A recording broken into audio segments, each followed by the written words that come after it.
생생하게 목격을 했습니다. 그런데 그 쓰나미가요, 먼 바다, 이게 깊은 바다에서 쓰나미가 몰려오는 동안에는 그게 위협적으로 그렇게 보이지 않죠. 그렇게 크게 이렇게 위협적으로 보이지 않습니다. 그런데 이게 얕은 못으로 이제 오면 올수록 그 위력이 그대로 이제 드러나거든요. 지금 4차 산업혁명에 대해서 좀 더 민감한 분들과 그렇지 않은 민감도에서는 개인마다 차이가 있는 것 같아요. 그러나 분명한 것은 그 쓰나미가 4차 산업혁명의 쓰나미가 몰려오고 있다는 거죠.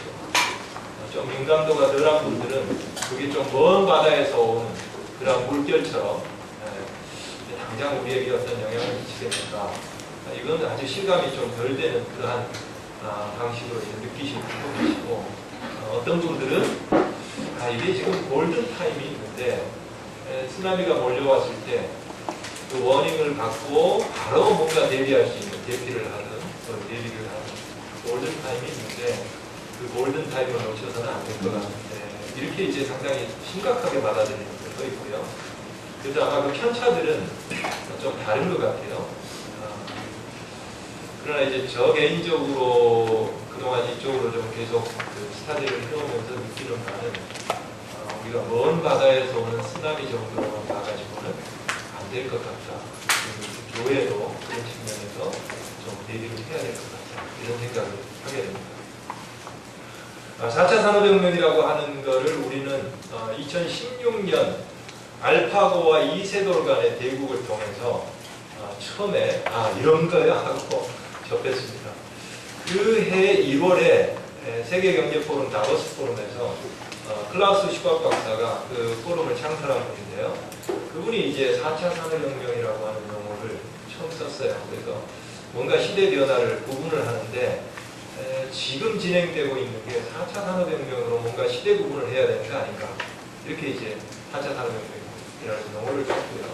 우리는 이세돌과 알파고의 대국을 통해서 이런 거야 하고 이제 느꼈고요. 그런데 먼저 여기서 전제할 거는 지금 4차 산업혁명이냐 3차 산업혁명이냐 하는 이제 그 논의들이 이제 학계에서는 좀 있어요. 그러나 그게 중요한 것 같지는 않아요. 왜냐하면 지금 4차 산업혁명 명확하게 데피니션을 내릴 수 있는 계제가 아닙니다. 이미 역사적으로 지나간 거에 대해서는 공감대를 가지고 정리를 할 수 있는데요. 이거는 지금 진행형이기 때문에 이거에 대해서 이게 픽처를 명확하게 그리는 거는 지금이 그 때가 아닌 것 같고요. 다만 오늘 여러분과 나누고자 하는 부분은 지금 이 변화의 최전선에서 어떤 변화들이 지금 일어나고 있는가, 그로부터 미루어서 앞으로 다가올 그러한 세계는 어떠한 세계겠는가 하는 걸 좀 나누고자 하는 겁니다. 근데 저는 다행이라고 생각했어요. 알파고 이세돌 대국을. 왜냐하면 이 냄비에다 물을 넣고 개구리를 넣고요. 그 다음에 이제 스토브에다 해서 천천히 데피면 개구리가 죽고 말지 않습니까?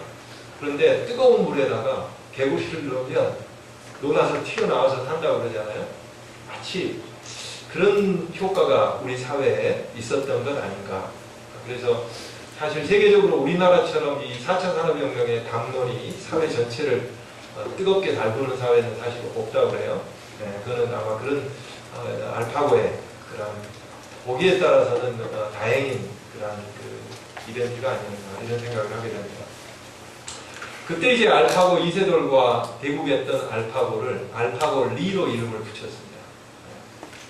그런데 이 인공지능은 사실 이 알파고를 통해서 우리가 그 티어리어스하게 접했지만 그 전부터 1950년대부터 이게 발전이 되기 시작했다고 그래요. 그런데 한동안은 이 인공지능의 발전에 대해서 상당히 비관적이었어요. 이쪽 연구하는 분들 사이에서도.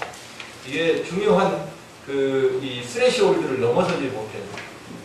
그런데 이게 세상을 한번 이제 놀라게 한 게 1997년입니다. 그게 세계 체스 왕, 서양 장기 있죠? 체스 왕을 이 인공지능이 IBM에서 개발했던 인공지능 딥블루라고 하는 이름으로 해서 이겼어요.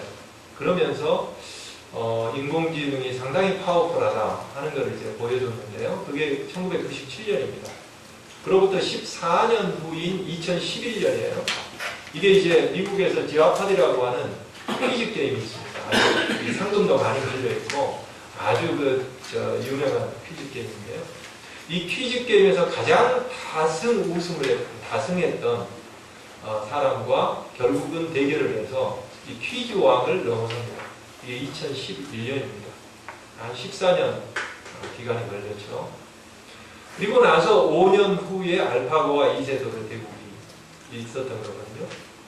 그러면 이 사이에 도대체 뭐가 있었길래 이 변화의 속도가 이렇게 빠르게, 이 바둑이라고 하는 거는 아마 인공지능이 넘어서기에 인간이 개발한 전략 게임치고는 가장 어렵다는 게임이고요. 그 당시에 이세돌이 세계 1위 바둑 기사가 아니었어요. 사실은 중국의 커제가 2위였는데 그럼에도 불구하고 이세돌을 택했던 것은 이세돌의 바둑이 가장 직관적이고 이 계산하는 바둑이 아니고 가장 극복하기 오히려 알파고 입장에서는 어렵기 때문에 이세돌을 택했던 거예요. 근데 그걸 넘어섰단 말씀이에요. 네. 그게 이제 그 중간에 뭐가 있었냐면 2012년에 인공지능에 있어서 획기적인 도약이 발생을 합니다. 그게 이제 딥러닝이라고 하는 인공지능 알고리즘이 2012년에 드디어 부상을 하게 되는데요. 이거는 이제 이 캐나다의 토론토 대학의 있는 힘슨 교수와 이제 제자들이 이게 매년마다 인공지능 그 대회가 열려요. 이미지 넷이라고 해서 여러분들이 이제 인터넷 들어가시면 여러 이미지들을 주고 그 이미지들을 정확하게 맞춰내는 게임을 하거든요. 인공지능으로 하여금. 그래서 얼마나 오류율이 계속 낮아지고 있는가 이걸 이제 보는데요. 오류율이 2011년까지만 해도 매년 이 오류율이 낮아지는 정도가요. 아주 미미한 정도로 낮아졌어요. 그래서 보통 한 25%, 26% 이 대에서 오류율이 조금씩 개선됐거든요. 매년. 그런데 그게 2012년에 갑자기 한 팀이 그 오류율을 뚝 떨어뜨립니다. 그게 이제 바로 이 딥러닝이라고 하는 알고리즘을 장착한 인공지능을 가져 나온 거예요. 그게 뭐냐 하면 이 딥러닝은 우리 인간의 뇌가 오감을 통해서 주변의 환경에 대한 정보들을 받아들이지 않습니까? 이 정보들을 우리 뇌가 처리하는 방식이 있습니다. 그 처리하는 방식을 인공지능의 그대로 알고리즘으로 그대로 이제 그 원리를 집어넣은 거예요. 그게 이제 딥러닝이라고 하는 거고요. 인간의 뇌에 그 뇌세포들 간의 시냅시스를 통해서 이게 이 정보들이 이 처리가 되지 않습니까? 네, 그 원리들을 적용했기 때문에 뉴럴넷다 이렇게 이제 얘기도 합니다. 그래서 이 딥러닝이라고 하는 게 인공지능의 발전에 있어서 획기적인 변화, 스레시홀드를 넘어서는 그리고 나서 그 발전 속도가 급격하게 이제 빨라지는 거거든요. 그래서 이제 알파고 우리가 접했던 겁니다. 아까 말씀드렸던 퀴즈 게임에서 우승했던 그 인공지능은 체스 왕을 넘어서는 인공지능도 그렇고 왓슨, IBM이 개발한 왓슨 연구소에서 개발한 인공지능이었어요. 그래서 뒤에 왓슨이 붙으면 이게 IBM에서 개발했는데 퀴즈 게임에서 우승하고 나서 의료계로 들어갑니다. 그래서 이제 암정보 프로젝트에 투입이 돼요. 그래서 지금 암정보 프로젝트에서 가장 그 근간 역할을 하고 있는, 주 역할을 하고 있는 게 이 IBM 왓슨 닥터입니다. 지금 국내에도 한 6개 병원 정도가 지금 이걸 도입을 해서 지금 학습을 시키고 있는 걸로 알고 있어요. 왜냐하면 언어 훈련이라든지 이런 부분이 이게 의사들이 기록하는 그 칼을 완전히 미국하고 다르지 않습니까? 언어도 다르고 해서.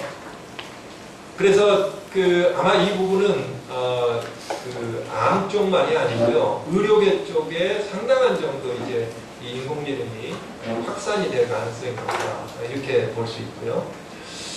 좀 더 이제 쉽게 들어갈 수 있는 영역들 있지 않습니까? 그런 영역들 같으면 요즘 주식 거래하는데 예전에는 주식 증권사에 있는 브로커들 있죠. 그리고 애널리스트들 있죠. 이 사람들이 이제 주식 동향 같은 거 분석하고 기업들 분석하고 해서 어디를 투자하면 뭐 전망이 어떻다. 그리고 이랬지 않습니까?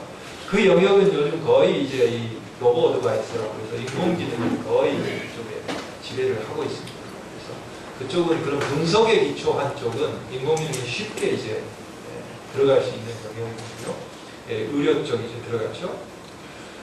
좀 더 여담으로 그 당시에 알파고와 이세돌이 되고 갈 때에 옆에 커제가 나라면 저 정도 패배하지 않을 텐데 하면서 약간 좀 이세돌을 자기가 이제 세계 1위라는 걸 약간 이제 드러내는 표현을 했어요.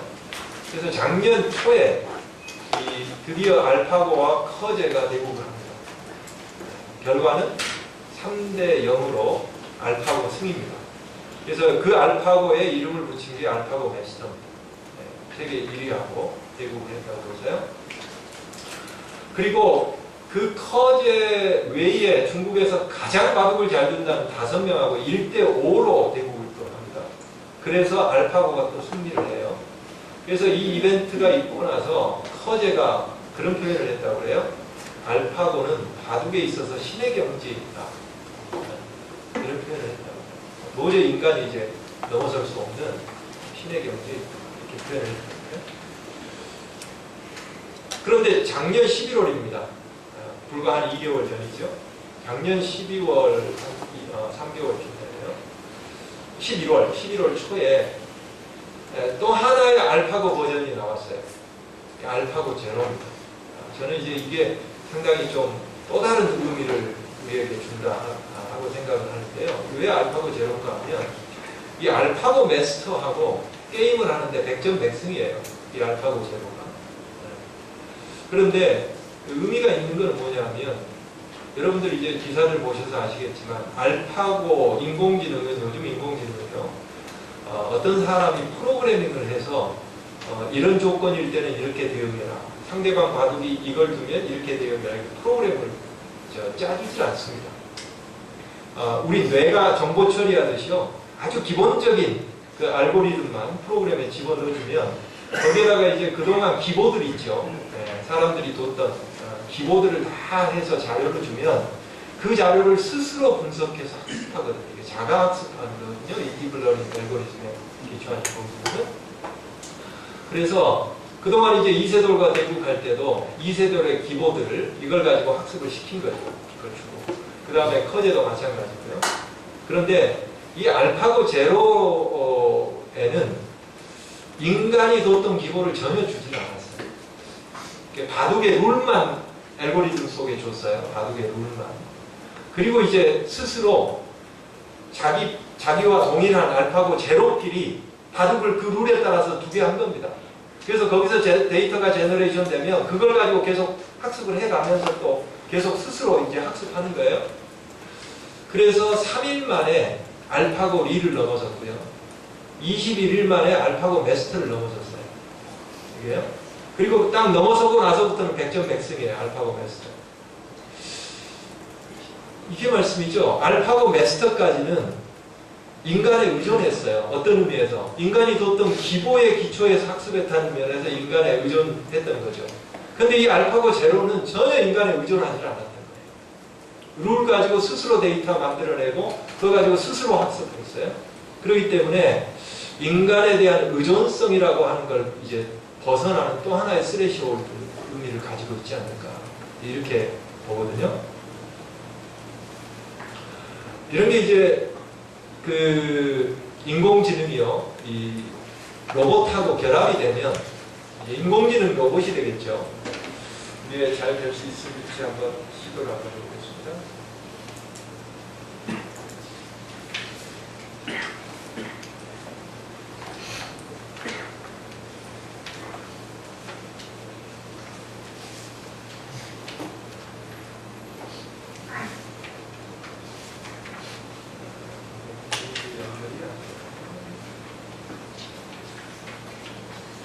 이게 인터넷이 연결이 안 돼 있죠.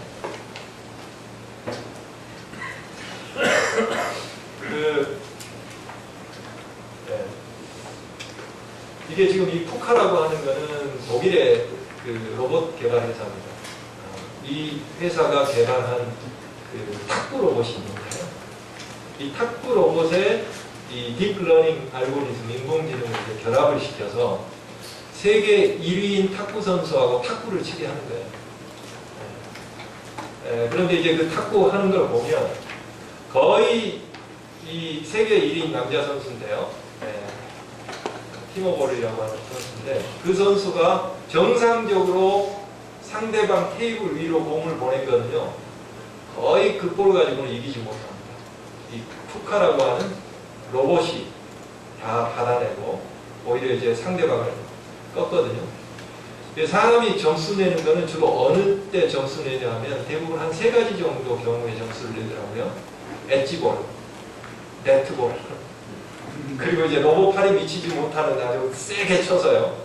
넓게 하는 그런 정도 볼을 가지고 사람이 득점을 하고요. 정상적인 테이블 위로 주고받는 볼로는 전혀 이기지 못합니다. 그러면 그 로봇은 어떻게 해서 그렇게까지 탁구 실력이 늘었는가? 그냥 그 아까 말씀드렸던 딥러닝 알고리즘을 그냥 집어넣어주고요. 사람하고 그냥 탁구 치게 하는 겁니다. 그러면 그때 이제 그 센서들을 통해서 그것들을 다 치는 그 과정에서 분석들을 해요. 치면서 축적된 그 자료들이 있죠. 그걸 가지고 계속 학습하는 겁니다. 학습하면서 결국은 그 레벨까지 이르거든요. 이건 뭐 하루 정도 시키면 금방 그 정도 갈 정도로. 그러니까 예전 같으면 이제 이 로봇 같은 경우에는 인공지능은 이 뭐랄까 알고리즘 이 데이터 가지고 작업을 하기 때문에 발전 속도가 빠른 데 반해서 이 로봇은 물리적인 제약을 받잖아요. 그래서 이제 이 로봇 발전이 이제 그 면에서는 인공지능보다 훨씬 이제 더뎠어요. 그런데 요즘은 그 로봇 기술 발전을 보니까 요즘 보스턴 다이내믹스라고 하는 그 로봇 개발 회사에서 개발한 걸 보니까 여기 좀 보시면 참 좋았을 뻔했는데 로봇에 인공지능을 장착을 했더니요. 그 점핑을 해서 장애물을 뛰어오르고요. 그 장애물 위에서 완전히 360도 턴도 하고요. 그리고 거기에서 바로 공중제비로 넘어서 균형을 맞춰서 착지를 합니다. 그러니까 체조 선수들이 하듯이요. 그 정도까지 이게 밸런스를 맞출 수 있는 정도로 이 로봇 기술이 지금 발전을 했어요. 그래서 이 로봇과 이제 인공지능이 결합되면 그러면 상당한 정도의 이제 그 역할들을 해내는 실질적인 피지컬한 세계에서도 그런 단계까지 지금 갈 걸로 거의 많이 왔습니다. 이거는 추상화인데요. 예전에 그랬죠. 인공지능이 잘하는 거는 분석하는 거, 계산하는 거, 뭐 이런 거 잘하려고 생각했죠. 그래서 사람이 고유하게 잘할 수 있는 특히 예술 영역이라든지 이쪽은 인공지능이 들어오지 못할 시합이었어요. 그런데 그렇지 않습니다. 이거 인공지능이 그린 추상화입니다.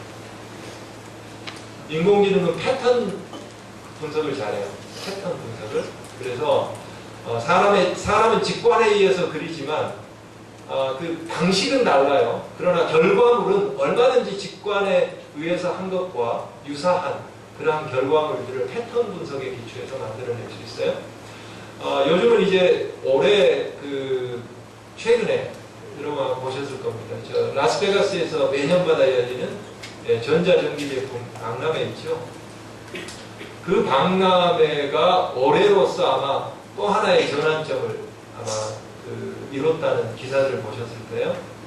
앞으로 휴대폰도 마찬가지입니다. 우리가 예전에 휴대폰 가지고 있다가 애플이 스마트폰을 개발하면서 휴대폰에서 완전히 컴퓨터로 바꿨잖아요.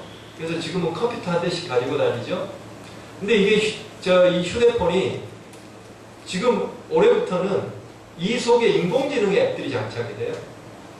그러니까 이제 인공지능 어시스턴트들을 장착한 쪽으로 계속 확장돼 가고 있어요. 그러니까 구글이 이번에 스마트폰을 만들어냈거든요. 픽셀이라고 하는 걸. 구글이 이제 그 인공지능 활용해서 지금 뭐 삼성 모든 폰들이 지금은 이제 그거 경쟁으로 들어갔습니다. 그러니까 그거 역시도 한 레벨 올라갔고요.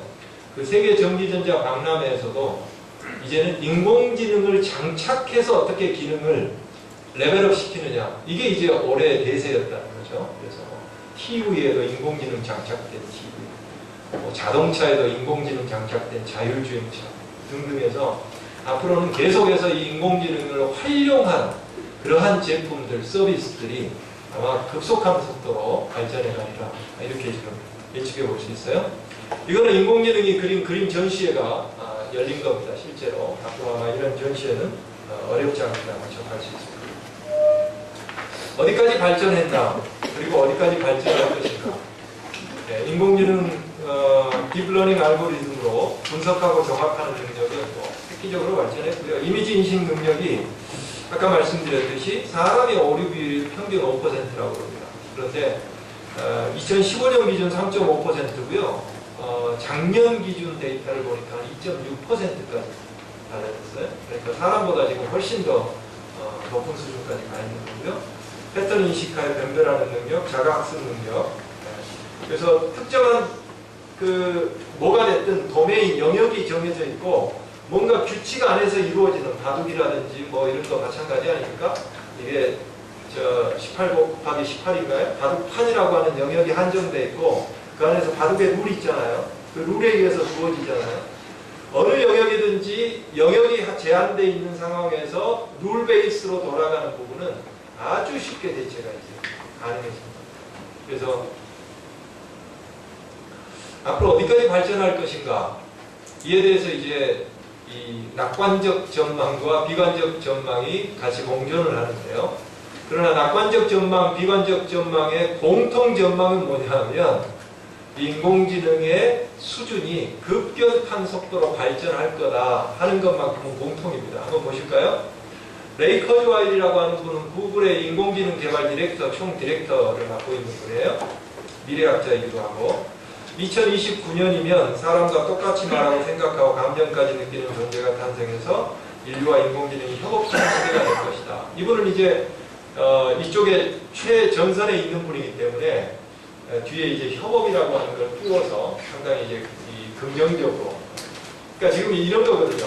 이 인공지능이라고 하는 게 인류를 디스토피아로 끌고 갈 거냐, 유토피아로 끌고 갈 거냐. 이 지금 예측이에요.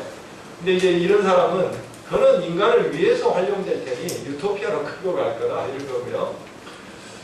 이 양반은 또 2045년이 되면 싱귤레러티라고 그러죠. 인공지능과의 결합으로 인류의 육체적 지적 능력이 생물학적 한계를 뛰어넘는 시점이 올 것이다. 한마디로 얘기하면 초지능의 인류가 탄생할 겁니다. 쉽게 한번 상상해 보시면 이런 게 가능합니다. 앞으로 이게 이 인공지능의 원리들을 감안하면요, 앞으로 우리 뇌 안에 있는 모든 정보 지식들 있죠. 이거를 컴퓨터의 하드웨어에 세이브를 하듯이 이걸 그대로 세이브를 할 수 있는 그런 게 이제 가능해질 거고요. 거기에다 지금 인공지능 발전한 걸 딱 결합을 시켜 보십시오. 그러면 인간의 그러한 이 지능을 훨씬 뛰어넘는 이게 슈퍼 인텔리전트 그런 존재가 충분히 이제 출현이 가능하다 이런 거거든요. 그리고 이제 이 인공지능은 이 정도 단계가 되면 재생산이 가능해집니다. 자기 자신보다 더 똑똑한 인공지능을 스스로 만들어낼 수가 있게 돼요. 이미 어제 제가 기사를 봤나요? 어제 기사에 어머니 인공지능이 자녀 인공지능을 스스로 만들어서 학습시키는 게 가능한 게 구글에서 개발을 해서 오픈소스로 내놨어요. 그러니까 이제 요즘은 인공지능을 통해서 프로그래밍을 한다는 얘기예요. 더 나은 레벨의 인공지능을 개발할 수 있는 걸 사람이 딥러닝 알고리즘을 이제 프로그래밍 하는 게 아니고 인공지능에게 맡기면 인공지능이 이제 그걸 해내면서 더 똑똑한 인공지능을 계속 만들어낼 수 있다. 이런 거거든요. 그래서 우려하는 분들은 경고합니다. 스티븐 호킹 박사 아시죠? 세계적 물리학자죠, 영국의. 이 스티븐 호킹 박사는 한마디로 얘기하면 이렇게 경고합니다. 인류의 종말이 금세기가 될 수 있다.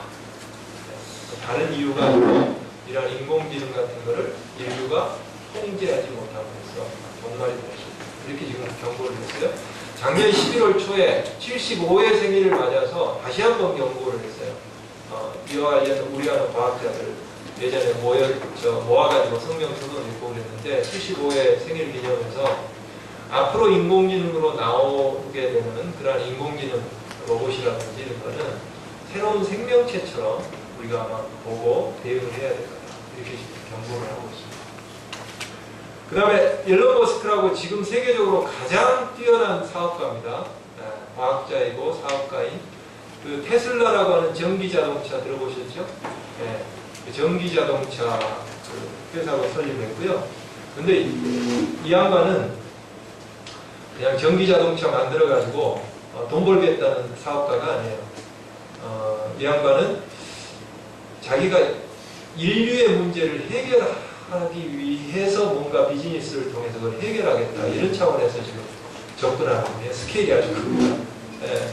그래서 왜 전기자동차를 만드느냐 하면 인류가 안고 있는 에너지 문제를 궁극적으로 에너지 생태계를 완전히 바꾸기 위해서 지금 전기자동차를 개발하고 있어요. 이 양반은 또 스페이스 X라고 해서 로켓 재활용하는 그리고 이제 우주여행 가능하게 하는 그 스페이스 X 회사도 지금 하고 있고요. 하이퍼루프라고 해서 진공관에서 비행기보다 빠르게 달리는 열차 그 회사도 지금 개발해서 지금 그 시운전하는 거 최근 시운전한 걸 보니까 거의 시속 한 400km까지 끌어올렸더라고요. 이게 1300km까지 가겠다는 거거든요. 네. 그리고 지금 지하에다가 닫힌 도로 있죠. 그래서 전기차, 자율주행차 같은 게 아주 빠르게 달릴 수 있는 고속도로, 지하 고속도로 지금 내는 회사도 하고 있고요. 뭐 완전히 우리가 상상하기 어려운 그런 쪽으로 사업을 하는 겁니다. 그런데 이분도 이렇게 경고합니다. 인공지능은 악마를 소환하는 걸 겁니다. 그래서 지금 실리콘밸리에서 아주 잘 나가는 아주 잘 나가는 그 사람들 있죠. 이 중에서 유일하게 이에 대해서 강하게 경고하면서 이쪽 그 인공지능 연구하는 또 그 조직을 만들어서 어떻게 하면 이 디스토피아로 갈 수 있는 여지들을 예방할 것인가 이런 것도 연구하게 하고 있어요. 그러면 이게 인공지능이 실제 우리에게 슈퍼 인텔리전트 형태 인공지능 로봇의 형태로만 올 것이냐 아닙니다. 이게 우리의 피부에 와 닿는 형태로 영향을 미치게 되는데요. 가장 일차적인 것은 일자리 문제에 상당히 영향을 미치게 될 겁니다. 그래서 사실은 이 딥러닝 알고리즘 인공지능의 개발적이 전 단계에서 그 자동화 되는 거 이거에 대해서 옥스퍼드의 프레이 교수하고 오스본 교수가 미국에 있는 702개의 직업들을 거기에서 수행되는 업무들을 다 분석을 했어요. 그래서 각각의 업무들이 얼마나 쉽게 자동화가 될 수 있는가 그걸 이제 다 점검을 해가지고 결론을 낸 게 2013년에 그 보고서가 나왔습니다. 연구 논문이. 거기에 보면 그 당시 시점으로 하는 얘기가 10년에서 20년 사이에 미국에 있는 직업의 47%가 자동화로 대체가 될 거다. 이렇게 얘기를 했죠. 그래서 그와 관련된 지금 일자리 대체 효과에 대한 연구들이 지금 한편으로 상당히 진행되고 있습니다. 이 고용에 대한 비관적 전망을 보면은요, 이걸 이제 파괴적 기술들이라고 그럽니다. 기존의 판을 흔드는 기술들. 그래서 이로 인해서 일자리가 소멸하게 될 거다. 그리고 앞으로 그 성장은 고용 없는 성장. 이거는 계속 진전돼 왔는데요. 80년대쯤에 우리나라가 GDP 1% 성장하죠. 그러면 새로운 일자리가 한 10만여 개 만들어졌습니다. 그로 인해서. 그런데 요즘은 GDP 1% 성장해도요. 아마 한 2만, 3만 새로운 일자리 그 정도 생길 겁니다. 그러니까 이 성장의 고용 유발 효과라고 하는 게 이 자동화에 의해서 많이 악화된 거거든요. 앞으로는 이게 더 갈수록 심화될 거라는 거예요. 그래서 경제는 성장하지만 일자리를 창출해내는 그런 기능은 많이 이제 약화될 겁니다. 더 중요한 거는 지금까지 자동화는 주로 육체 노동을 대체하는 자동화였습니다. 공장의 로봇 같은 거 보시면 동일한 걸 반복하잖아요. 사람 대신에. 그런 자동화였어요. 그런데 이 인공지능이 장착된 자동화는 이게 지식 노동까지를 대체하게 되는 거죠. 그리고 이제 이런 그 인공지능이 장착된 로봇을 생산 현장에 넣게 되면 정해진 걸 반복하는 그러한 자동화가 아니고요. 스마트 기계들끼리 이제 서로 이제 커뮤니케이션하고 사람과 커뮤니케이션하면서 아주 그때그때마다 필요한 일들을 해내는 그러한 자동화가 진행될 거기 때문에 그래서 중간 계층까지의 일자리를 대체한다. 그래서 이제 슈링킹 미들이라고 합니다. 가운데가 이제 홀쭉해진다. 중간 계층까지. 그러면 양극화가 이제 상당히 심해지는 겁니다. 그래서 앞으로는 작년 12월 초네요. 서울대에 있는 서울대 공대 교수 연구팀이 보고서를 하나 내서 관심 있는 분들 보셨을지 모르겠어요. 2090년쯤 되면 현재 추세대로 간다면 2090년쯤 됐을 때의 사회 계급이 어떻게 바뀔까 하는 보고서를 냈어요. 네. 그 보고서를 보면 2090년쯤 되면 제1계급 0.001%의 이러한 그 플랫폼을 장악하는, 그러니까 이 플랫폼이라고 하는 거는요, 이 인공지능이라든지 요즘 그 인터넷 기술들이 있죠. 이걸 가지고 그 우버라든지 뭐 구글이라든지 뭐 정보들을 이렇게 다 그걸 중심으로 교류하게 하는 플랫폼들 있죠. 플랫폼을 장악한 사람들, 이 1계급이 될 거랍니다. 제2계급 0.002%의 아주 인기 연예인들 있죠. 엔터테이너들. 제3계급 인공지능 로봇. 제4계급 99점 몇 %인가요? 99%의 일반인들. 이렇게 이제 사회 계급이 재편될 거다. 그래서 대부분의 사람들은 이제 인공지능의 지시를 받으면서 그 지시하에서 업무들을 처리하는 그런 계급 체계로 바뀔 거다. 이렇게 이제 경고를 하고 있어요. 그러니까 아까 말씀드렸듯이 지금의 인공지능을 필두로 한 4차 산업혁명의 기술 발전이라고 하는 것, 그 기술 자체는 뭐 비난받을 건 아니지만 그걸 어떻게 활용하느냐, 인류가 어떻게 활용할 거냐, 이 측면에서 보면 현재의 자본주의 체제, 시장 메커니즘에 그대로 내버려둔 상태로 이게 활용이 된다면 아마 디스토피아로 끌고 갈 확률이 95% 이상이 되지 않겠는가. 인류의 삶의 질을 높이는 쪽으로 갈 가능성 확률은 5% 미만이 아니겠다. 이렇게 보는 거죠.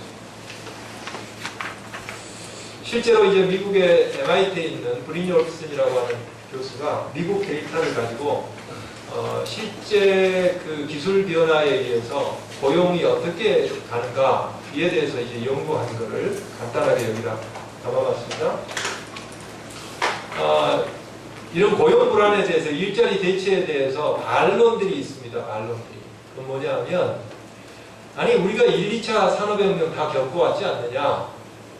그런데 그 당시에 1차 산업혁명만 해도 수공업에서 이제 기계 공장제 공업으로 이제 넘어가잖아요. 그때 다 수공업 했던 사람들이 일자리 잃는다고 해서 그래서 기계 파괴 운동, 러다이트 운동도 하고 그랬는데 막상 산업혁명이 어느 정도 진전되고 보니까 일자리가 더 늘었지 않냐. 2차 산업혁명도 마찬가지고. 그래서 항상 산업혁명의 대변혁기의 과도기에는 기존의 일자리 없어지는 것에 대한 우려가 있었지만 그러나 그게 어느 정도 진전되고 나면 더 새로운 일자리 많이 생겼다. 그 논리거든요. 그러니 걱정 마라. 이거예요. 그런데 이제 이 분석 결과는 우리에게 다른 거를 얘기해 줍니다. 뭐냐면 한번 보시면요. 이게 노동 생산성이죠. 붉은 색깔이고요. 밑에가 민간 고용입니다. 민간 고용. 그러면 이 앞에 1972년 이전에도 뭐 마찬가지입니다. 이때부터 쭉 보시면 한 2000년 정도까지만 해도요. 자동화가 계속 이루어졌죠. 그 노동 생산성이 올라가면 민간 고용도 같이 올라가져요. 민간 고용. 근데 2000년부터는 노동 생산성은 올라가는데 고용이 정체 상태로 들어가는 겁니다. 그러니까 이 경제 성장, 기업의 성장, 이게 고용 성장으로 이어지지 않는다는 겁니다. 제조업입니다. 제조업은 더 급격하게 지금 가위처럼 빨간 게, 파란 게 이 매니팩처링 아웃풋이고요. 빨간 게 고용이거든요. 제조업에서 고용이거든요. 2000년부터 보면 매뉴팩처링에서 만들어내는 물건들은 확 올라가지만 고용은 급격하게 떨어지고 있습니다. 그러니까 이게 이제 3차 산업혁명, 디지털 혁명이라고 하는 3차 산업혁명부터 진행되는 기술 발전은 1, 2차 산업혁명 때 기술 발전과는 상당히 다른 양상으로 지금 발전되고 있다 하는 것을 데이터를 통해서 보여주고 있고요. 여기에 담지는 않았습니다만 제가 이제 국내 데이터를 가지고 같은 걸 한번 돌려봤어요. 분석을 해봤어요. 같은 패턴 보입니다.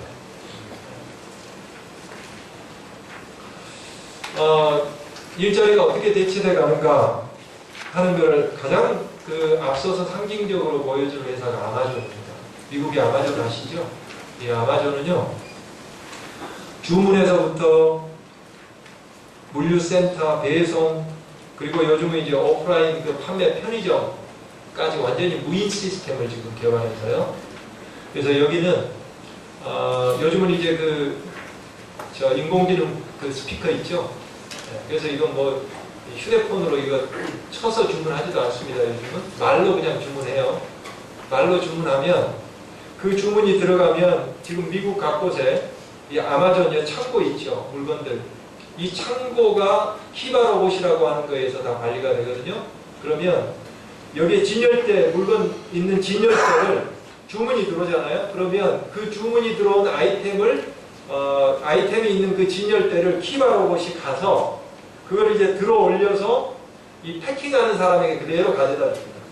그럼 이제 패킹하는 사람이 그 주문서 보고 그걸 패킹하고, 그리고 이제 미국에서 요즘 이제 가까운 곳 한 30분 이내 거리에는 프라임 에어라고 하는 아마존이 개발한 드론, 그 드론에다 그걸 물건 실어서 바로 배송하면 주문으로부터 30분 정도면 받아볼 수 있는 그런 시스템으로 가고 있어요. 그런가 하면 이게 이제 키바 로봇입니다. 이 창고. 그래서 이게 이제 다 인공지능이 장착되어 있기 때문에 서로 부딪히지도 않고 그 안에서 창고 관리를 하는 거죠. 아마존 프라임 이거 날아가는 거, 드론 날아가는 거고요. 이 무인 편의점 최근에 아마존 고라고 해서 작년 2월 달에 시애틀에 이 시스템을 적용한 무인 편의점을 아마존이 또 열었어요. 여기는 어떻게 하냐면 계산대가 전혀 없어요. 들어갈 때에 이 앱을 휴대폰에 깔거든요. 그러면 들어갈 때 그걸 이 스캔을 하고 들어가서 그냥 자기가 살 것 다 그냥 담아가지고 오면, 나오면 내 휴대폰에 어떤 아이템들 구했으니 얼마 결제해야 됩니다 하면 뜨면 내 속에 이제 신용카드들 뭐 이게 있잖아요. 그걸로 그냥 결제하면 끝나는 거예요. 그러니까 그동안 편의점에서 일자리 이런 부분들이 이런 자동화에 의해서 급격하게, 특히 이 시스템 한번 개발하기까지가 돈이 많이 드는데요. 그 다음부터는 돈이 별로 안 들거든요. 그러니까 아마 이런 게 이제 편의점의 입장에서는 상당히 매력적일 수가 있죠. 이게 이제 도입 비용이 낮아지면 예전에 이제 포드 자동차에서 20세기 초반이죠. 대량 생산 시스템, 일괄 공정 시스템 아시죠? 자동차 만들 때 현대자동차 아시면 일괄 공정 시스템을 처음으로 개발한 게 포드 자동차에서입니다. 그래서 20세기 산업화 시대에 포디즘이라고 하는 게 이제 상징처럼 대량 생산 시스템을 상징하는데요. 그때부터는 장인이 필요 없어요. 전체 공정을 아주 잘게 단순한 업무로 다 쪼갰거든요. 그래서 노동의 분업에 의해서 효율성을 높이는 체제였거든요. 그러니까 그 당시에 이제 미숙련 노동자 투입해서 일 그냥 해서 자동차 만들어냄으로써 대중화를 시켰거든요. 그 당시에 관리자들이 푸념처럼 했다는 게 뭐냐면, 아니 나는 노동자들의 손발만 필요한데 머리까지 가져와서 우리를 골치 아프게 한다 이랬다는 거예요. 그래서 이제 뭐 파업하고 뭐 이러면 관리자들 입장에서 골치 아픈 거 아니에요? 뭐 어떻게 저 손발만 좀 우리가 고용할 수 없나 이랬다는 푸념을 했다는 건데, 보세요. 네. 사실 관리자의 입장에서 보면 골치 아프잖아요. 사람 경영한다는 게. 이런 시스템이 들어오면 대체 안 하겠습니까? 쉽게 되십니까?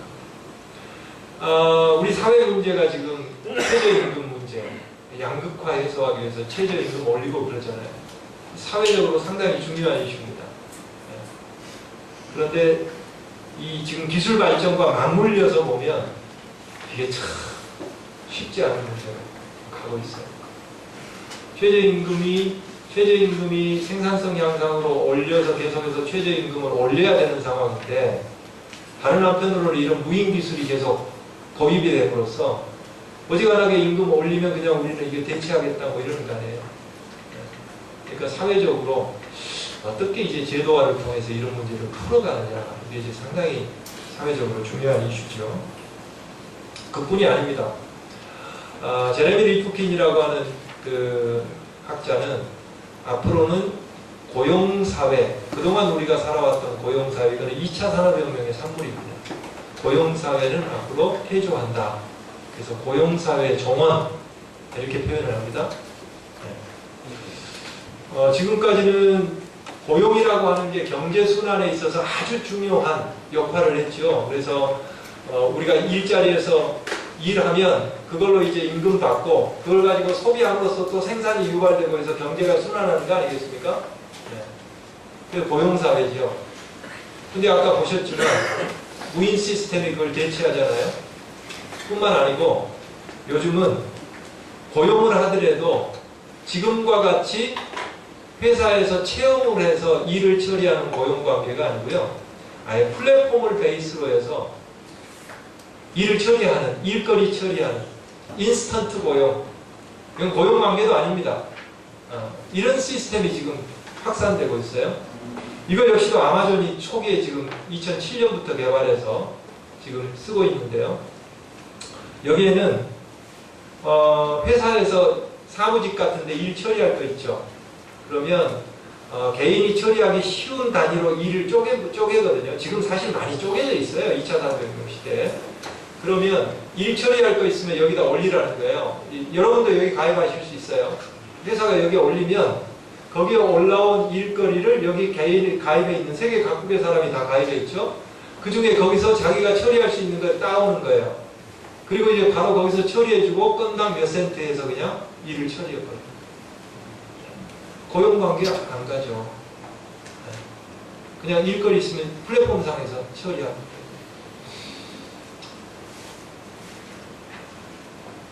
우버, 택시업 자체 엄청난 지금 그 파장을 일으키고 있잖아요.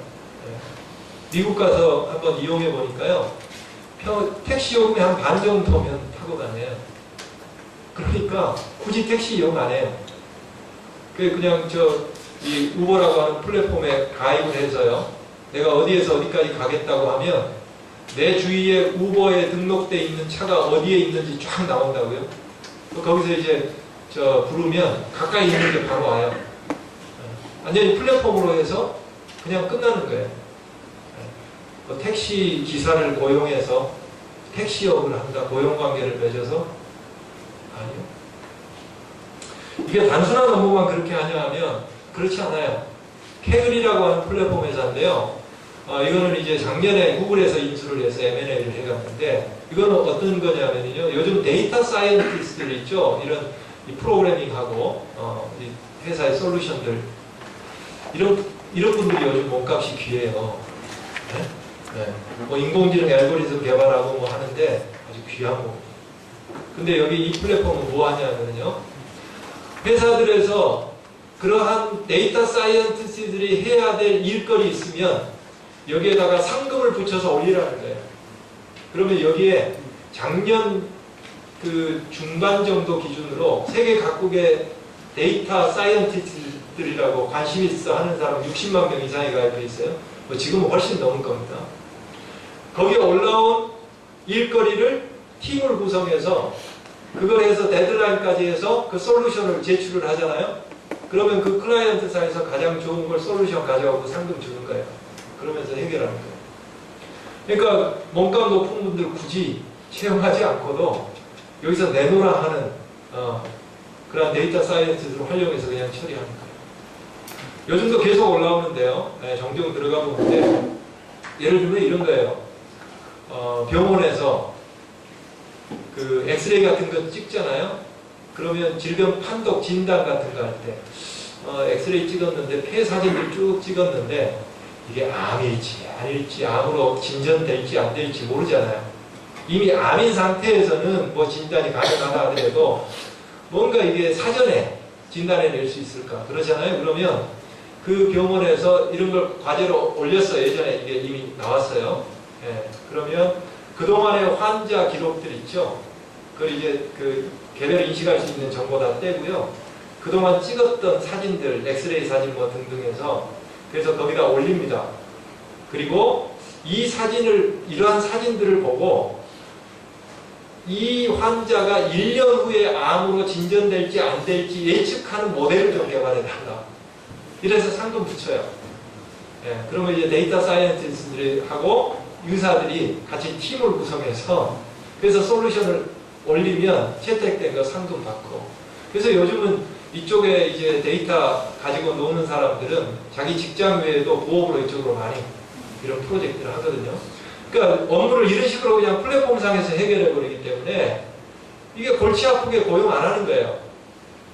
그래서 앞으로 우리나라는 이제 근로기준법이 있기 때문에 그러나 여전히 이제 앞으로 우리 기업들은 딜레마 상황에 고민할 거예요. 왜 지금 저 마이크로소프트 같은 경우 있죠. 마이크로소프트에서는 비정규직이 반 이상이에요. 컨틴전트 워커라고 그러죠. 그 중에 이제 이런 형태, 이걸 기그 워커라고 합니다. 기그워, G-I-G, 기그워. 이 기그라고 하는 거는 그 연원이 그렇다고 해요. 미국의 재즈 음악 있죠. 재즈 음악은 정형화된 악보대로 연주하는 게 아니죠. 그때마다 이렇게 바꿔가면서 플렉서블하게 하잖아요. 공연을 지방에서 하는데 그 팀 밴드를 전부 데려가고 없거나 그 팀 구성이 안 돼 있는 상황에서 지방 공연을 하려고 하면 특정한 기타리스트 그 지방에서 소싱을 했대요. 그러면서 공연을 했다고 그래요. 그걸 기그라고 그랬다고 그래요. 기그. 네, 기그 플레이어. 그거 용어에서 온 거예요. 그래서 여러분 이제 기사 같은 거 보시면 기그 경제 이런 용어가 이제 정식으로 나옵니다. 바로 이런 걸 기그 워커라고 그러고 기그 경제 이렇게 되는 거를 벌써 이제 재작년이 됐네요. 미국의 조지아 텍이라고 하는 제가 여기까지 해서 시간이 좀 너무 많이 잡고 있는데 슬로우하게 잡고 있죠. 1시간 반 정도가 있고요. 거기서 뭐 강연하고 질문 받고 하는 시간 이렇게 쓰시면 되겠습니다.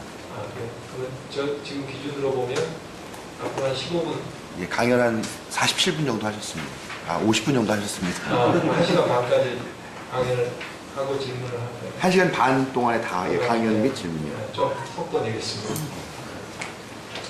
조지아 텍 컴퓨터 과학과에서요, 교수님이 석박사급 온라인 강좌를 열었어요.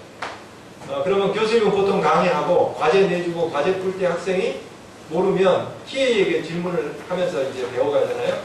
학교에서 TA 8명을 배정을 해줬습니다. 그런데 2,000명 이상이 등록을 했어요. TA 8명으로 감당이 안 돼서 이 교수님이 긴급하게 추가적인 조교 한 명을 투입합니다. 질 왓슨이라고 하는 조교를 투입해요. 그래서 상당히 많은 학생들에게 배정을 하는데 그 학생들이 학기가 끝날 때까지 자기 조교가 인공지능 조교였다는 걸 전혀 의식할 수 없습니다. 그냥 온라인으로 질문하면 교수님이 가르쳤던 내용에 준해서 답을 해주는, 가이드를 해주는 거예요. 뭐 박사급 이상이죠. 그 같은 해입니다. 2016년 6월에 미국의 가장 큰 로펌 중에 하나인 베이컨 호스테틀러라고 하는 로펌에서 인공지능 로이어를 채용을 정식으로 했습니다. 그래서 파산법 쪽에 투입을 했어요. 로스 왓슨이라고. 뒤에 왓슨이 붙으면 IBM에서 개발한 것들이에요. 로스 왓슨이라고 해서요. 인간 로이어보다 훨씬 잘하죠. 왜요? 법전 이해하는 거 순식간이죠. 판례들 정리하는 거 순식간이죠. 그 케이스에 맞는 라직 해당하는 거 핵심들 딱 해가지고 정리해서 법정에 변호사가 나가서 이제 변론할 수 있도록 뒷받침해 주는 거거든요. 작년에 보니까 IBM에서요 사람 채용 공고를 냈어요. 한 2만 명 이상이 지원을 했어요. 근데 드디어 왓슨을 투입해가지고 1차 서류 심사를 맡겼어요. 왓슨에게. 그리고 이제 최종 면접 할 사람만 좀 추려달라 했어요. 47초 만에 최종 면접자를 추려줬습니다. 그 사람이 그거 서류 심사하려고 해보세요. 그 얼마나 많은 시간 투여합니까? 그게 다 사실은 이게 코스트거든요. 1분이 안 걸려서 거기다가 그 지원자들의 그 서류 지원 서류만 본 게 아니고요. 그 사람들의 SNS까지도 전부 다 참고해서 추려졌다는 거예요. 이렇게 역할들을 하게 되거든요. 한번 생각해 보세요. 우리가 이제 살아왔던 세상에 비춰보면 그동안 우리는 자녀들 교육할 때 야, 너희는 이 자격증 하나만 따면 평생 먹고 산다 하는 자격증들 있죠. 의사, 변호사, 회계사, 뭐 교수. 근데 지금 보시잖아요. 닥터 왓슨, 로이어, 로스 왓슨, 박사급 조교. 회계사는 사실은 가장 쉽게 대체될 수 있는 이게 룰이 있잖아요. 룰 기반으로 하는 게 쉽게 대체돼요. 이게 이제 세상이 바뀌고 실질적으로 바뀌고 있다는 걸 우리에게 말해줍니다. 그래서 이러한 대변력 있는 부모님들이 자녀 가이드 하실 때 본인의 경험에 기초해서 가이드 하시면 안 돼요. 완전히 다른 세상을 살아가고 고용의 낙관적 전망은 아까 말씀드린 대로 새로운 직업이 만들어질 거다. 그래서 우리가 스마트폰 나오기 전에는 앱 개발자라고 하는 직업이 없었어요. 근데 스마트폰 나오면서 앱 개발자라고 하는 직업이 새로 생기듯이 앞으로 새로운 직업이 생길 거다. 생길 겁니다. 그리고 이제 인간의 욕망은 끝이 없기 때문에 이분들 주장은 그걸 이제 욕망을 충족시킬 수 있는 새로운 직업은 끊임없이 새로 날 거다. 그런데 이제 그건 다 뭐 받아들일 수 있어요. 중요한 거는 과도기에 일자리를 사람들이 새로운 일자리에서 요구되는 역량을 갖추고 있느냐 하면 그렇지 못하다. 그러니까 젊은 세대들에게 있어서는 앞으로 일자리가 새로 생기는 일자리들을 그들이 맡을 수 있겠죠. 그러나 기성의 세대들은 아마 상당히 쉽지 않지 않겠습니까? 그게 곧 우리의 성도들이고 우리 교인들이 될 거예요. 그런 디스트럭티브 테크놀로지로 이제 많이 논의되는 것들이 인터넷, 모바일, 인공지능, 사물인터넷이라고 하는 거 아시죠? 요즘은 이제 인터넷하고 에브리싱에서 IoE라고 그럽니다. 모든 곳에 센서들이 들어갑니다. 그러면 그 센서에서 실시간으로 그 상태가 그대로 이제 플랫폼으로 와요. 그럼 그 플랫폼 속에 인공지능 알고리즘이 그 데이터 분석해서 즉각적인 이제 의사결정할 수 있도록 하는 거거든요. 요즘 GE에서 개발한 제트엔진 같으면 제트엔진 중요한 파트에 센서들이 다 들어있습니다. 그래서 비행기가 계속 운항하고 있을 때요. 엔진 상태가 GE에 있는 프레딕스라고 하는 플랫폼으로 실시간으로 들어와요. 그 센서를 통해서. 그러면 미리 어떤 부분에 이상징후가 생기겠다면 미리 알려줘요. 비행기는 하늘에 떴을 때만 돈 벌거든요. 고장 난 상태에서 세워두면 그건 손실이에요. 미리 알려줘서 조치하니까 상당한 코스트 세이빙이 되고 있거든요. 그래서 지금까지는 AS 시대였죠. 애프터 서비스. 앞으로는 비포 서비스 시대가 바뀝니다. 미리 이제 예측하고 미리 이제 대처하고 이렇게 될 거예요. 클라우드 기술, 로봇 기술, 자율주행차, 유전공학 개노, 유전자 지도 있죠. 미국에서 요즘 우리 돈으로 한 100만 원이면 개인 유전자 정보 다 받아볼 수 있습니다. 그래서 맞춤형 치료가 앞으로 아마 진행될 거예요. 에너지 저장 기술, 요즘 전기 자동차 등등에서 많이 지금 발전하고 있고, 3D 프린팅, 신소재 등등이고, 요즘 최근 뜨고 있는 블록체인이라는 거 있죠. 이것도 이제 상당히 여기 디스트럭티브 테크놀로지의 선두 주자에 해당하는 기술이라고 얘기되고 있습니다. 이건 IoT고요. 3D 프린팅이라는 게 뭐냐면요. 우리가 지금 쓰는 프린팅은 2D 프린팅입니다. 이 지면상에 종이에 정보들을 찍어내는데 3D 프린팅은 입체를 바로 프린터로 찍어내요. 네. 요즘은 상당히 이제 고급 부품들까지도 찍어냅니다. 그래서 GE 같은 데서 요즘 제트 엔진에 들어가는 부품들 있죠. 상당한 부분을 이 3D 프린터로 바로 찍어서 하고요. 지금 그 국제 우주정거장이 있어요. 그 국제 우주정거장에 진공 상태에서 작동하는 3D 프린터가 지금 한 대 올라가 있습니다.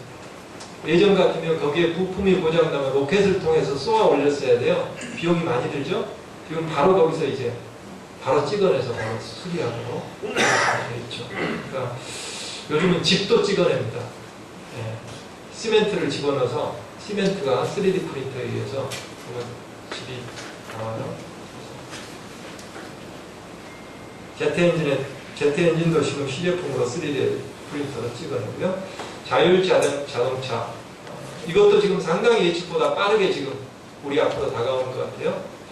이것도 되면은요, 일례로 지금 우리가 살고 있는 질서, 게임의 룰을 완전히 바꾸는 예를 들면 이게 되면 자동차끼리 커뮤니케이션이 되거든요.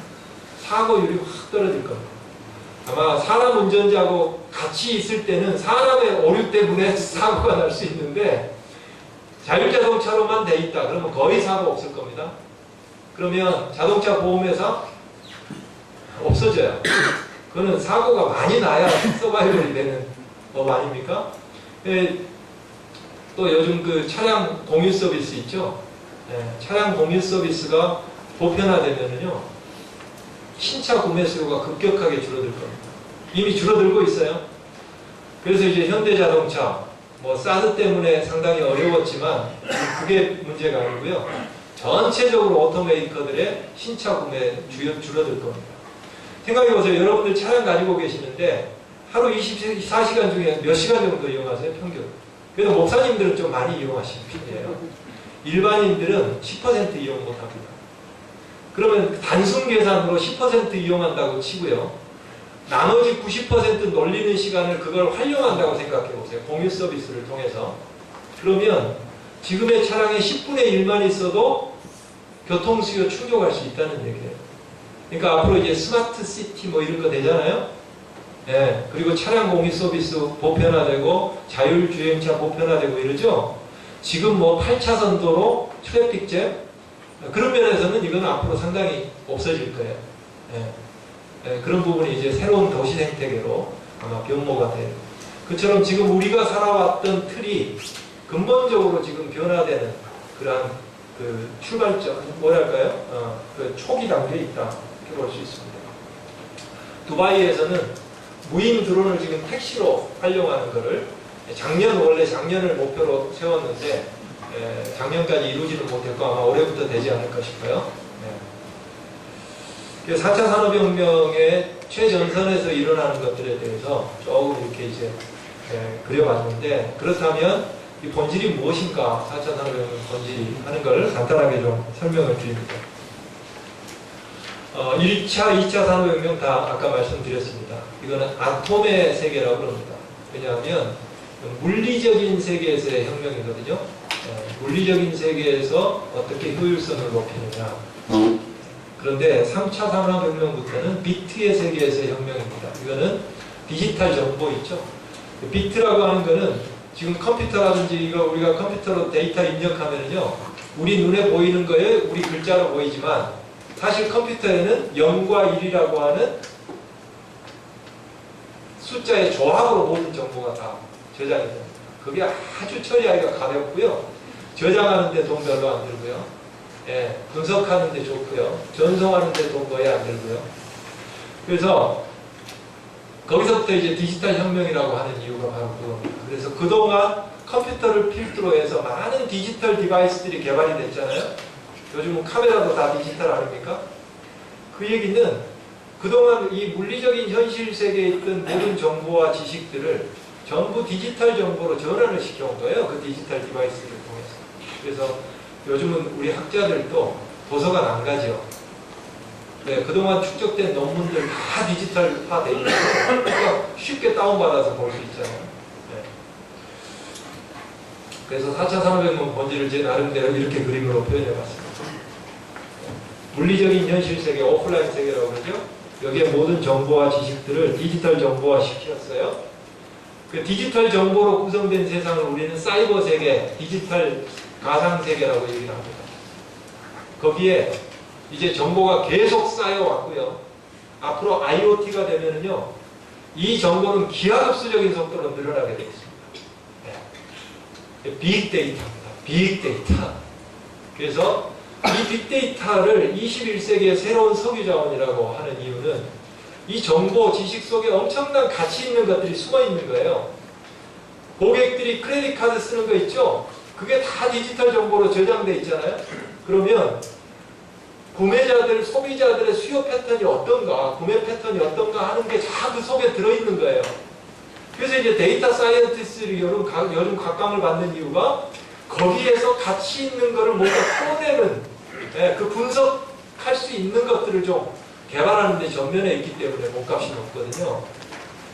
근데 그게 이제 사람의 이 두뇌로 그 계산이 안 되니 기계로 하여금 좀 효과적으로 하게 하자. 그래서 이제 그게 머신러닝이라고 하는 거고요. 머신러닝 중에서도 딥러닝에 기반해서 요즘 발전하는 걸 인공지능이다. 이렇게 이제 얘기를 하죠. 그래서 인공지능을 통해서 그 빅데이터를 분석하면 맞춤형 예측이 가능해집니다. 아마 여러분들 저 같으면 요즘 아마존에 도서 구하러 들어가잖아요. 그러면 제가 관심 있을 만한 추천 도서가 쫙 나오죠. 이게 이제 이 분석에 의해서 나의 맞춤형 나오는 거죠. 그것처럼 맞춤형.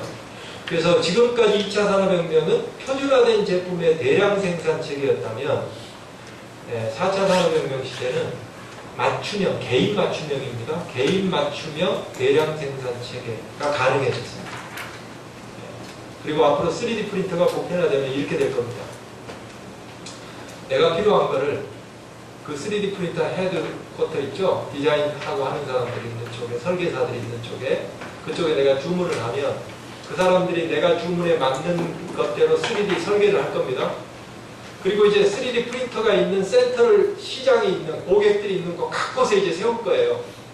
그러면 설계한 걸 그쪽에다 내 있는 쪽 센터로 보내주면 거기서 바로 3D 프린터 한 걸 내가 받아볼 수 있는 이렇게 될 거예요. 생산 라인에 사람이 이제 필요가 없어지기 때문에 지금까지 선진국의 기업들은 생산 그 공장을 주로 저임금 국가로 보냈죠. 그래서 오프쇼링이라고 합니다. 그런데 지금은 자동화가 되면 그게 다시 백합니다. 어디로? 고객 수요자가 있는 데로. 유통비용 절감할 수 있잖아요. 그 리쇼링이라고 합니다. 그래서 요즘 트럼프가 이제 적극적으로 정책 추진하는 게 리쇼링을 계속 미국 기업들 국내로 다시 이제 유치하려고 하고 이렇게 지금 가고 있죠. 3차 산업혁명과 4차 산업혁명 차이가 뭐냐 했을 때 클라우스 슈밥 박사는 디지털 혁명이라고 하는 것에서는 본질이 같은데 속도가 너무 빨라졌고 적용되는 범위가 너무 광범해졌고 지금 우리가 살아가는데 운영되고 있는 모든 시스템의 근본적인 변화를 지금 추동하고 있기 때문에 시대구분을 한번 해줘야 되는 거 아닌가.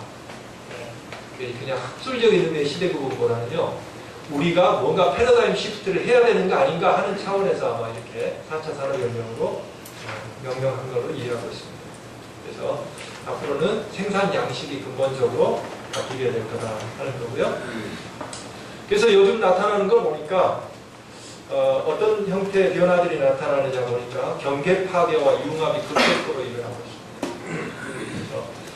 2015년부터는 드디어 자동차가 아까 말씀드렸던 라스베가스의 CES 박람회에 나도 전자전기 제품으로 취급해달라고 등장을 했습니다. 그래서 자동차는 내연기관 자동차 내연기관 개념이 아니고요. 전자제품 쪽이 이제 계속 자동차의 핵심을 이루게 될 겁니다. 앞으로는 이제 자동차가 무인 자동차가 되면 커넥티드 카 개념으로 해서요. 그게 자동차가 플랫폼이 될 겁니다. 그러면 자동차에 센서들이 장착돼서 자동차가 만들어내는 데이터를 분석을 하면 그 도시 전체 교통의 생태계가 그대로 이제 드러나게 될 거고요. 거기에 따라서 스마트 시티, 도시의 교통 수요 부분들을 분석해서 최적화된 그런 것들로 관리가 가능해진다든지 이렇게 이제 될 겁니다. 네. 그리고 이제 연결과 공유가 특징입니다. 4차 산업혁명은 사이버 플랫폼을 매개로 해서 그래서 지금까지는 SNS 사람들 간의 연결에 의해서 지금은 거의 한 40억 명이 지금 서로 연결이 되지요. 이 SNS 소셜 미디어를 통해서. 그런데 이 IoT가 이제 급속하게 발전되면 조만간 그 노드스라고 그러죠. 네. 노드스가 1경을 넘어서는 건 이제 금방 순식간일 거다. 이렇게. 그래서 요즘은 이제 이게 발전이 되면요 소유의 시대에서 공유의 시대로 지금 전환되고 있다는 거예요. 그래서 아까 자동차도 말씀드렸습니다만 소유에 따른 코스트가 참 많거든요. 자동차 보험 들어야죠. 고장 나면 내가 수리비 들어가죠. 그냥 놀리고 90% 놀리고 있는데도 그걸 내가 완전히 착감 내고 사야죠. 이게 코스트가 많이 드는 겁니다. 그런데 앞으로는 굳이 소유하지 않고 내가 필요한 시간만 이용하고 이용료를 내는 그러한 쪽으로. 그래서 요즘은 거의 모든 영역에서 이 공유 경제라고 하는 게 지금 발전해 가고 있다. 오피스 공유도 일어나고요. 에어비앤비는 요즘 젊은이들은 숙박 공유 일어나고요. 그래서 여유, 잉여 자원의 서로 이제 이런 플랫폼을 베이스로 해서 서로 이제 공유되면서 가치 창출하는 쪽으로 발전하고 있다. 그게 분산과 통합입니다. 앞으로는 이제 직장도 아까 말씀드렸지만 요즘처럼 출퇴근하는 직장 굳이 아마 필요 없을 겁니다. 그러면 아마 주거 환경 좋은 데로 멀리 가셔서 사셔도 사이버 플랫폼상에서 얼마든지 일 처리가 가능하고요. 하기 때문에 물리적인 분산 그러면서도 다 통합이 이루어지는 그런 세계가 될 겁니다. 아까 G 말씀드렸고요. 디멘스의 스마트 팩토리입니다. 거의 뭐 사람이 없죠. 자동화가 거의 이루어졌고요. 앞으로는 이 스마트 팩토리가 이렇게 될 거라는 거예요. 이런 기구 있죠. 뭔지는 모르지만 무슨 목적인지 모르지만 저런 게 필요하다 그러면 그 잠재적 고객이 거기 가서 시뮬레이터입니다. 거기 앉아서 자기의 체형에 맞게 이렇게 다 조작을 하잖아요. 그러면 그게 바로 이제 디자인으로 바로 반영이 되고요. 그 디자인 되는 게 생산 라인에서 바로 이제 생산돼서 바로 가져갈 수 있는 그게 이제 스마트 공장 2030년쯤이면 그 정도가 될 거다 이렇게 씁니다. 그래서 새로운 생산 양식이 지금 부각하고 있습니다. 그래서 아까 말씀드린 대로 표준화되고 코드화가 가능한 일은 거의 다 자동화로 이제 넘어가 쉽게 자동화가 됩니다. 2차 산업혁명의 일이라는 게 다 표준화하고 코드화 해왔기 때문에 기존의 일자리들은 많이 자동화가 될 거다. 그리고 네트워크 기반의 새로운 생산과 조직이 등장하는데 사회적 생산이라고 그러죠. 지금은 커머셜한 생산이 주로 이루어지거든요. 요즘 젊은 세대들, 사이버 익숙한 세대들 보면요. 내가 돈 벌기 위해서 뭘 생산에 올리지 않아요. 요즘 위키피디아라고 하는 백과사전 같은 거 보면요. 거기에 참여해서 백과사전 만든 사람들이 돈 한 푼 안 받고 그 백과사전을 만들거든요. 이런 게 사회적 생산입니다. 사회적 비시장 생산. 이런 게 앞으로 상당히 활성화될 수도 있고, 아마 사회개혁 이런 측면에서도 이런 부분은 바람직한 방향으로 기술적인 면에서 뒷받침이 될 수 있다. 이런 생각이 들어요. 그 다음에 공유경제, 그 다음에 분권적인 플랫폼 인프라, 블록체인이 많이 얘기되는데요. 블록체인의 핵심은 이게 비트코인이 아니고요. 비트코인은 블록체인을 지금 인프라를 계속 확산시켜 나가는 위한 인센티브 리워드고요. 이 블록체인이 계속 지금 확산되면 지금 인터넷 같은 경우는 이 중앙 집중형 인터넷 메커니즘이거든요. 구글이라고 하는 플랫폼이 있고 모두가 거기 접속해서 연결이 돼 있잖아요. 근데 지금 인터넷을 완전히 대체할 게 이 블록체인 기술이라는 거예요. 이거는 중앙이 없습니다. 각자 거기에 참여한 개인들끼리 그 거래가 일어나요. P2P라고 그러죠. 지금은 은행을 4개로 해서 내가 저축하고 누군가 빌려가고 그러잖아요. 앞으로는 P2P 금융이 바로 되거든요. 블록체인 기술이 쫙 깔리면요. 그래서 앞으로 인터넷을 대체하는 새로운 이제 그 인프라가 블록체인이 될 거다. 이게 잘 발전하면. 그리고 그렇게 되면 완전히 분권형 사회, 중앙 통제가 불가능해집니다. 요즘 뭐 비트코인 통제한다 그러잖아요. 통제는 거래소는 통제가 가능한데요. 비트코인을 가진 사람들끼리 비트코인 서로 주고받는 거 있죠. 이거는 누구도 통제할 수가 없습니다. 그래서 이제 분권형 플랫폼이라고 합니다. 수평적이고 비위계적이고 민주적인 관계, 직접 민주주의가 가능해질 거다 이런 얘기를 하죠. 조직도 요즘 홀로크라스라고 해서 중간 관리가 없는 조직, 수평적인 조직, 이쪽이 지금 계속 발전해 가고 있고요. 실험이 되고 있습니다. 그리고 조직도 경계가 없는 투과성 조직. 그래서 정리해보면 4차 산업혁명이 바꿀 세상은 지금까지 우리가 경험해보지 못한 세상. 그래서 지금 패러다임 충돌이 일어나고 있어요. 최근에도 요즘 비트코인 블록체인 해서 뭐 요즘 저 JTBC에서 토론하고 하는 걸 보면서 아 이건 두 패러다임 간의 충돌이구나. 왜요? 기성세대는 이해를 못하니까 불안한 거예요. 이거 툭이고 받아들이기가 어려워요. 근데 지금 발전하고 있는 사이버 세상을 기반으로 해서 발전하고 있는 거는 기존의 틀로 담아낼 수가 없는 내용들이 발전되고 있거든요. 그러니까 이거는 어느 게 옳고 그름의 문제가 아니고 지금 패러다임 간의 대충돌이다. 이렇게 생각합니다. 초연결사회가 되고 초지능사회 그리고 생산 양식과 사회운영 방식의 개념이 일어나고 있고요. 고용사회가 퇴조가 되고 있고 불확실성은 급격하게 증대하고 있습니다. 마지막으로 그러면 교회에 주는 도전은 무엇인가 하는 걸 생각해봅니다. 이 디지털 가상세계 발전 방향을 복음으로 리드할 인재 육성이 필요합니다. 이거를 방치해서는 안 됩니다. 우리가 문화 영역도 마찬가지죠. 문화 영역도 한때 저는 세속의 영역이다. 이렇게 해서 교회가 방치를 하고 보니까 그야말로 완전히 세속적 문화가 지배를 하잖아요. 거기에 이 복음으로 무장된 그러한 젊은 인재들을 자꾸 발굴해서 이 4차 산업혁명 시대를 리드해 가게 해야 될 거 아니에요. 그래서 우리가 맹목적 기술 진보에 대해서는 우리가 이제 브레이크도 잡고 해야 되지만 이런 기술 발전을 내가 이해하지 못하고 두렵다고 해서 맹목적 반대를 해서도 안 되겠다. 앞으로 윤리적 이슈들이 많이 대두될 것 같습니다. 그래서 새로운 이슈들 이런 것들을 기독교계가 사회에 뭔가 가이드를 제시해주는 역할, 리더십을 발휘해야 될 것 같거든요. 앞으로 4차 산업혁명이 불러올 도전과제, 교육혁신, 기술실업, 양극화, 개인정보 오남용 이런 것들이 상당히 우려되기 때문에 이런 거에 대해서도 교회가 좀 관심을 가질 필요가 있고요. 기술 진보에서 소외되는 층에 대한 관심들 그리고 실제 교인들 중에 많은 분들이 앞으로 일자리를 잃거나 이렇게 되면 이 그룹에 속할 수 있습니다. 그리고 새롭게 대두될 사람들의 영적 필요 이런 부분에 대해서 상당히 민감해야 될 필요가 있을 것 같고요. 교회 형태 면에서도 새로운 플랫폼 처치 같은 게 가능해지지 않을까. 플랫폼 베이스에서. 그러니까 지금의 지역 교회들 있죠. 이런 공동체.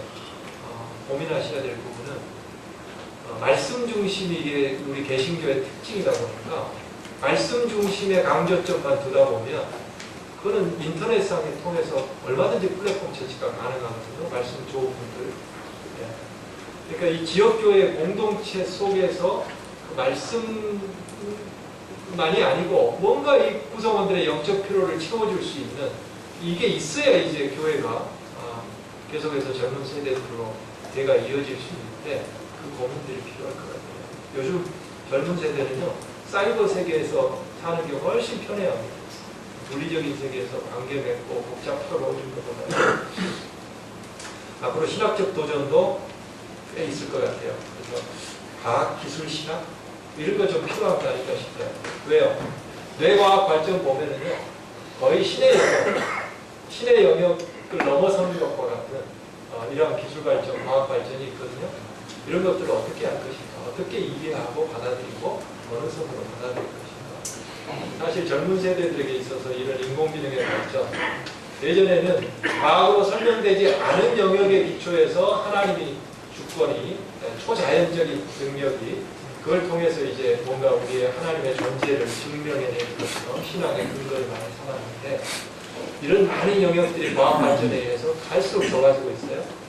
그랬을 때 하나님과의 참된 관계라고 하는 본질이 뭔가 그리고 이런 과학 발전에 의해서 그동안 도전받던 부분들을 어떻게 우리가 이해해야 할까? 이거는 지금 창조과학 혹시 하시는 분이 계실지 모르지만 그 수준으로는 아마 대응이 안 됩니다. 그거 이미 과학계에서 그걸 인정을 받지는 못하기 때문에 충분히 과학도 담아내면서도 신학 안에서 이해할 수 있는 그런 준비를 해주죠. 이 정도로